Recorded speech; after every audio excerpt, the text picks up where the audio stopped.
मैंने हमेशा देखा इस व्यक्ति को, जब भी सदन के उच्च पद पर बैठे हैं, विनम्रता से काम किया, संयम से काम किया। न्याय का जो तराजू है बहुत संयमता और विनम्रता से उसने संभाला हरबंस जी ने। मैंने उनको कभी हताश होते हुए न, सदन में चाहे कितना भी हंगामा हो, मैंने कभी पार्टी शिवसेना की तरफ से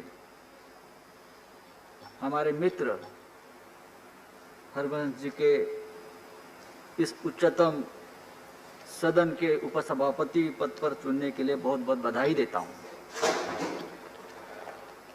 आज की जो चुनाव प्रक्रिया हम देख रहे थे हो गई, बहुत ही सहज और सरल तरीके से आज का चुनाव हो गया।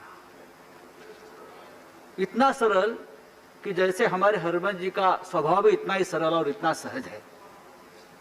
तो ये आनंद की बात है। मनोज झा जी हमारे सहयोगी, उसने भी बहुत स्पोर्टिंगली चुनाव लड़ा।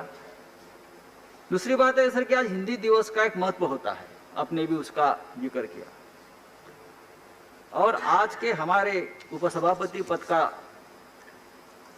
चुनाव हुआ, उसमें जो हरबंस जी का जो चुनाव हुआ है, चयन हुआ है, हिंदी दिवस का भी सम्मान है। हरबंस जी ने हमेशा उनकी पूरी जिंदगी हिंदी भाषा, हिंदी पत्रकारिता और हिंदी लेखन में समर्पित की है। हिंदी की सेवा की है, भाषा की सेवा की है। तो उसका चुनाव इसलिए भी महत्वपूर्ण है।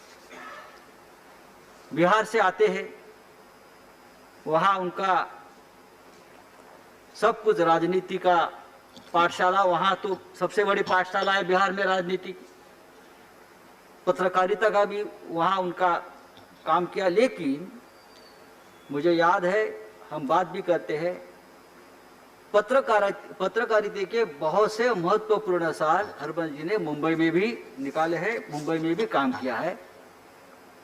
और हमने देखा है कि बहुत ही शालीनता से पत्रकारिता की। दूसरी बात सर, मैंने हमेशा देखा इस व्यक्ति को, जब भी सदन के उच्च पद पर बैठे हैं, विनम्रता से काम किया, संयम से काम किया। न्याय का जो तराजू है बहुत संयमता और विनम्रता से उसने संभाला हरबंस जी ने। मैंने उनको कभी हताश होते हुए न, सदन में चाहे कितना भी हंगामा हो, मैंने कभी उनको हताश हुआ या बहुत ही चिड़चिड़ापन आया, ये मैंने देखा नहीं। ये बहुत महत्वपूर्ण बात होती है। और इसीलिए मैं आज फिर एक बार उनको जो चुनाव हुआ इसलिए बधाई देता हूं। और जरूर इस सदन की गरिमा आप बढ़ाएंगे आपके नेतृत्व में, और इस सदन को और प्रतिष्ठा आप प्राप्त कर देंगे। फिर एक बार